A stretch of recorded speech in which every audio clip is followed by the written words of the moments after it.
جب سورہ فاتحہ آدمی پڑھ لے تو اس کو اس کے بعد آمین کہنا چاہیے. اگر سری نماز ہے تو آہستہ سے اور جہری ہے تو زور سے، کیونکہ حدیث میں آیا کہ جب امام کہے تو تم بھی کہو. معلوم ہوا کہ امام پڑھے گا تو تم کو کہنا پڑے گا. یا اسی طرح سے امام جب ضالین کہے تو تم کہو، تو معلوم ہوا کہ اس کے ضالین پہ کہنا ہے، تو کیسے معلوم پڑے گا؟ وہ ضالین بولا کیسے معلوم پڑے گا؟ بازو میں جا کے رکیں گے اس کے، کیسے بولا کہ نہیں بولا، یا وہ ہاتھ اٹھا کے بولے گا بول دیا. تو یہ کون سی نماز میں ملے گا؟ جہری نماز میں، فجر میں، مغرب میں اور عشاء میں. وائل ابن حجر رضی اللہ عنہ کہتے ہیں کان رسول اللہ صلی اللہ علیہ وسلم اذا قرأ ولا الضالین قال آمین ورفع بها صوته. اللہ کے رسول صلی اللہ علیہ وسلم جب ولا الضالین کی قرأت پر آتے تو آپ یہ پڑھ کر آمین کہتے اور اپنی آواز اونچی کرتے ہیں. آمین میں کیا ہوتی آواز آپ کی؟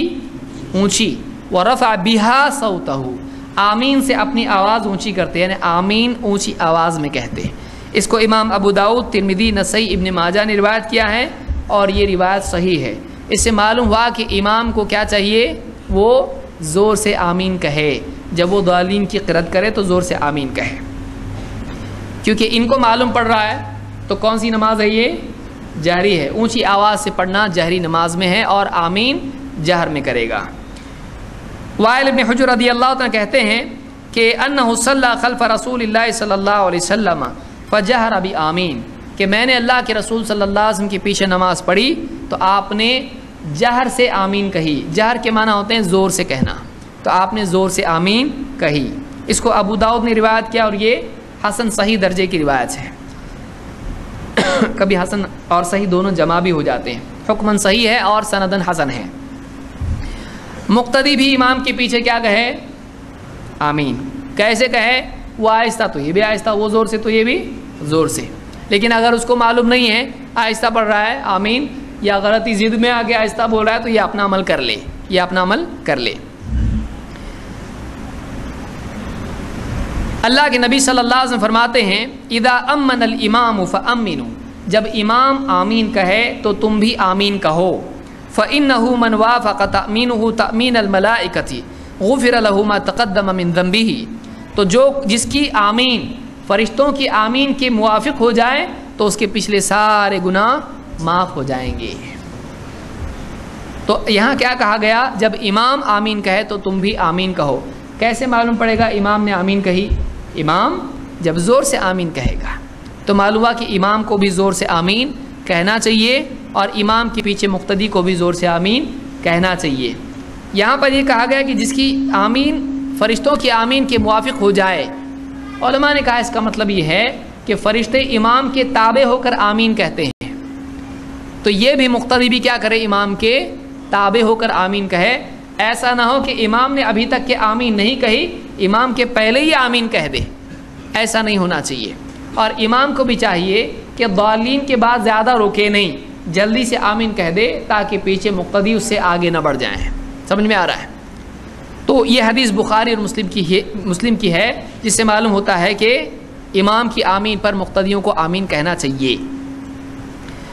ایک حدیث میں آپ نے فرمایا اذا قال الامام غیر المغضوب علیہم ولا الضالین فقولوا آمین، جب امام غیر المغضوب علیہم ولا الضالین کہے تو تم آمین کہو.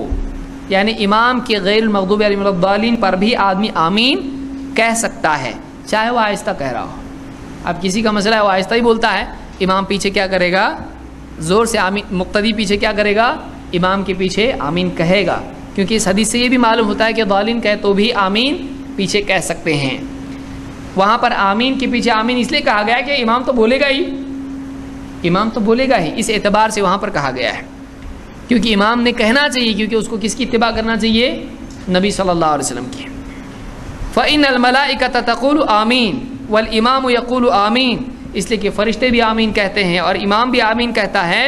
فمن وافق تأمینہ تأمین الملائکۃ غفر له ما تقدم من ذنبہ، تو جس کی آمین فرشتوں کی آمین کے ساتھ مل جائے تو وہ اس کے پچھلے گناہ معاف ہوں گے. بعض لوگوں نے کہا اس کا مطلب یہ ہے کہ فرشتے آہستہ آمین کہتے، دیکھو تم کو سننے آتی ہے آمین فرشتوں کی؟ نہیں، تو وہ آہستہ بولتے ہیں. تو حدیث میں کہ ان کے جیسی تمہاری آمین ہو جائے تو گناہ معاف. تم بھی ان کے جیسے آمین بولو، سننے ہی نہیں آنا چاہیے. کیا صحیح ہے؟ نہیں ہے، کیونکہ فرشتے اگر پکارے بھی تو ہم کو سننے آتا نہیں آتا ہے. روزانہ فرشتے کیا اعلان لگاتے ہیں، اے اللہ خرچ کرنے والے کے مال کو بڑھا اور روک کے رکھنے والے کے مال کو برباد کر. روزانہ اعلان کرتے فرشتے، سننے آتا؟ پھر یہ اعلان ہے، فرشتوں کا اعلان سننے آتا ہے آپ کو؟ نہیں آتا ہے. تو فرشتے آہستہ کہے تو بھی سننے نہیں آتا، فرشتے زور سے کہے تو بھی سننے نہیں آتا. تو اب سننے نہیں آتا سے آپ نے کیسے طے کیا کہ آہستہ کہتے ہیں؟ ہم کہتے ہیں کہ وہ زور سے کہتے ہیں لیکن سننے نہیں آتا ہے. سمجھ میں آ رہا ہے؟ تو سننے نہیں آنے سے یہ لازم نہیں آتا ہے کہ کوئی آہستہ کہہ رہا ہے. اس کی کئی مثالیں دے سکتا تھا، وقت نہیں ہمارے پاس. بہرا آدمی ایک برداشت نہیں ہوتا ہے. بہرا آدمی بھائی آپ اس کو سننے نہیں آ رہا، چلا چلا کے بول رہا ہو بھی دور سے، اس کو سننے نہیں آ رہا، تو کیا اس کا لازم آتا ہے کہ بولے خالی منہ ہلا رہا، دیکھو وہ کھڑے رہ کے وہاں پہ. اس کو سننے نہیں آ رہا کا مطلب یہ نہیں کہ وہ بھی آہستہ بول رہا ہے. بہرحال تو اس حدیث سے اس کو امام احمد نے اور ابن خزیمہ نے اور ابن حبان نے روایت کیا ہے. دیکھیے قبر کا عذاب سننے آتا، اس کا مطلب وہ چلا رہا مردہ کہ نہیں چلا رہا. حدیث میں کیا ہے؟ میں اللہ سے دعا کرتا کہ تم کو سنائیں جو میں سنتا ہوں عذاب قبر. تو وہ جو چلا رہا ہے مردہ جس کو عذاب ہو رہا ہے وہ آپ کو سننے آ رہا ہے، تو کیا آپ یہ بولو گے بہت آہستہ سے سری چلاتا ہو؟ آپ بول سکتے ہیں ادھر آہستہ چلاتا ہو، زور سے نہیں چلاتا. سننا نہیں آنا وہ ہمارے سے غیب میں رکھا گیا ہے، اس سے آپ سر کی دلیل لو کسی امام نے نہیں لیا آج تک. یہ کون سے فقہا ہیں؟ یہ سپر فقی ہیں، یہ نئے دور کے فقی ہیں، جو ایسے فقی ہیں جو فقی کبھی تھے نہیں.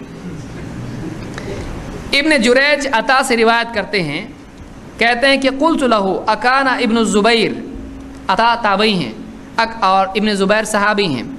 عطا سے ابن جریج نے پوچھا کہ کیا عطا سے ابن جریج نے پوچھا کہ کیا ابن الزبیر اکان ابن الزبیر یؤمن علی اثر ام القرآن، سورۃ الفاتحہ پڑھ کر کیا ابن زبیر عبداللہ ابن زبیر آمین کہتے تھے؟ قال نعم، انہوں نے کہا کہ ہاں کہتے تھے، صحابی آمین کہتے تھے. وَيُؤَمَّنُ مِنْ وَرَائِهِ، اور ان کے پیچھے بھی آمین کہی جاتی تھی. حَتَّى إِنَّ لِلْمَسْجِدِ لَلَجَّةً، یہاں تک کہ مسجد میں گونج پیدا ہو جاتی تھی. تو گونج کیسے پیدا ہوتی؟ فرشتوں کی جیسی ایک دم خاموشی سے گونج ہوتی کیا کبھی؟ ایسی کون سی گونج ہے آپ بتائیے؟ تو آواز ایسی ہوتی تھی کہ مسجد گونج جاتی تھی. تو یہ مصنف عبدالرزاق میں روایت موجود ہے، اور امام البخاری نے بھی تعلیقاً یہ روایت صحیح بخاری میں ذکر کی ہے. اس سے معلوم ہوتا ہے کہ صحابہ اور تابعین ایسی آواز سے آمین کہتے تھے کہ اس سے مسجد حرام میں مسجد میں گونج پیدا ہوتی تھی.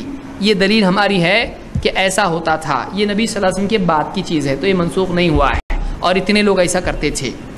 تو بہرحال آمین زور سے آواز سے کہنا چاہیے، اتنے زور سے بھی نہیں کہ لوگ ڈر جائیں کیا ہوا اس کو.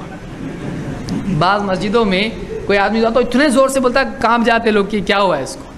اتنے زور سے نہیں، ادب اور وقار کے ساتھ میں آواز سے آدمی آمین کہے، بیمار بھی نہ ہو اور ایک دم یعنی دھماکے کی طرح بھی آمین نہ ہو، ایک دم لوگوں کو ایک دم گھبراہٹ بھی نہ ہو کہ کیا ہو گیا. یہ آمین آواز سے کہ آپ حرم میں سنتے ہیں، آپ دیکھیے ایک دم ماڈریٹ ہے، وہ ایسی آمین ہو کہ سننے آئے سب کو اور ایک دم بیمار بھی نہیں ہو. بعض لوگ بہت ہی بیمار آمین بولتے ہیں، اتنی بھی بیمار نہیں ہونا چاہیے، آواز ہونا چاہیے اس میں.